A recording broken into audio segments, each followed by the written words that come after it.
We all need to make smart decisions with our money. The Long-Term Investor Podcast shows you how by distilling complex financial matters into easily digestible lessons. And now, here's your host, Chief Investment Officer at PlanCorp and the author of Making Money Simple, Peter Lazaroff. At some point, most investors face the same dilemma. Should you manage your money on your own or hire a professional to help you? As a financial advisor myself, I'm obviously biased towards suggesting that investors seek out help. But that being said, let me share a quick story with you to give you a little more context behind my suggestion. When I bought my first home in May 2010, I was dead set on having a big yard. With that bigger yard came bigger responsibilities. I had to spend time and effort cutting the grass and maintaining the lawn, something I never needed to do before. Initially, it took me about 2 or 3 hours to mow the lawn, and eventually, I got efficient enough to finish the job in about 90 minutes. I always felt that time commitment was manageable, and the result was pretty good. I know I was supposed to cut it every 5 to 6 days, but I really only had time to do it on the weekends. So usually I'd get around to it every 6 to 8 days. Now, several times a year, I wouldn't cut the grass on the weekend, sometimes because I had other commitments, and admittedly, sometimes I was just a little bit lazy. Regardless of the reason, when there was longer grass, it meant that it took longer to cut the next time, and the lawn didn't look nearly as nice. The worst was when I'd put it off a day without looking at the weather, only to be surprised by 3 days of rain, and then cutting the grass really became a problem. All in all, I got by just fine. I didn't kill the grass, and I'd like to think the lawn looked pretty good.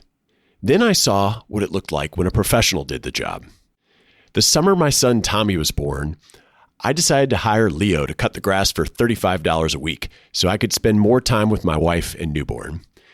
This turned out to be a better decision than I could have ever imagined. Leo did the little things I wouldn't have thought to do or known how to do properly. He periodically changed the direction in which he cut the grass to encourage healthier growth. He fertilized and seeded strategically. He cut the grass a specific length depending on weather conditions or an area's exposure to the sun. He edged around our flower beds and plants. The end result was a drastically healthier and superior looking lawn. But even more importantly, hiring a professional gave me more time to focus on things that are more important in life. People who take a do-it-yourself approach to any job, be it landscaping or financial planning, often do so to save money or because they enjoy the work. Do-it-yourselfers are also okay with getting by just fine, as I was with my own lawn. But the difference between just fine and doing well with your money is significant. Much like Leo did a variety of things to improve my lawn's health and appearance, a financial professional does the things you would never think to do. Building and executing a financial plan is not necessarily rocket science, but not knowing what you don't know can seriously limit growth. Plus, mistakes can cost huge amounts of money. The mistakes and missed wealth-enhancing opportunities aren't always obvious to the do-it-yourselfers because they don't possess the tools to accurately evaluate their financial life. Financial advisors, on the other hand, have those tools and processes to dramatically improve your financial outcomes. In fact, an ongoing Vanguard study estimates that financial advisors add, quote, about 3%, end quote, in relative return to an individual's investments. I outline these best practices that contribute to Vanguard's estimate of a financial advisor's value in my book, and I'll be sure to include an image of that table in the show notes. Now, as Vanguard's study explains, the value of an advisor is not consistent over time. It's not that you should expect 3% to show up each and every year. In reality, it's pretty lumpy. An advisor's value, from strictly an investment perspective, largely comes from managing behavior and staying the course. I've seen firsthand how valuable interventions in times of panic can be, and those interventions can potentially offset a lifetime of fees. But even outside the times of heightened volatility, investors unknowingly make a lot of behavioral and emotional mistakes that hurt their performance. And again, unfortunately, this isn't always obvious because they don't have the reporting or tools to notice. And this isn't a mistake. The brokerages where your accounts are held don't really have an incentive to show performance in a way a financial advisor would. And the same is true for many of the most popular robo-advisors. Performance is shown in a manner that largely glosses over your mistakes. I remember explaining this a few years ago at a presentation to a group from the American Association of Individual Investors. This is a large association with chapters across the country made up of people that prefer to do it yourself over having a financial advisor. One gentleman came up to me after my presentation and he demanded that I see his spreadsheet tracking performance. He insisted that he was the rare exception to the idea that individual investors don't have an accurate picture of their performance. And look, his spreadsheet was very detailed, and I can't tell you how many do-it-yourselfer performance spreadsheets I've seen in my career, but not once have I seen someone do it correctly.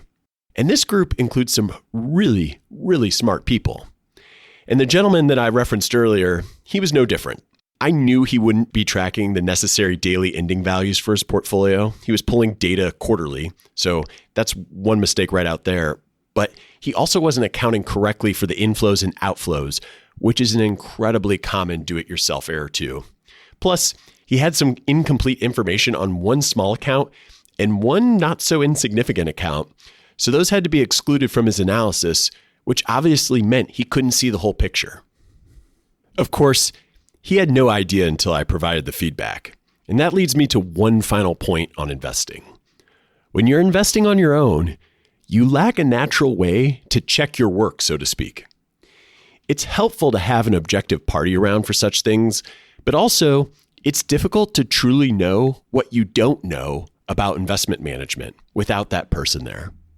Now, I've been honing in on the investment merits of hiring an advisor, but your decision to hire a professional shouldn't be only about investments.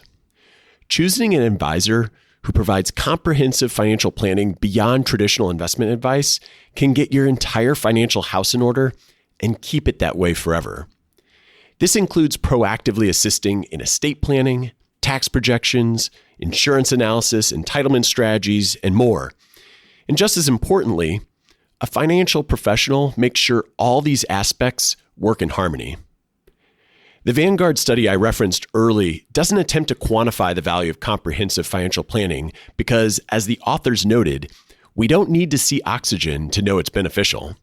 I have a few articles that I'll be sure to link to in the show notes that are particularly relevant to this conversation, but one in particular I'd like you to check out is called The 8 Essential Elements for a Complete Financial Plan.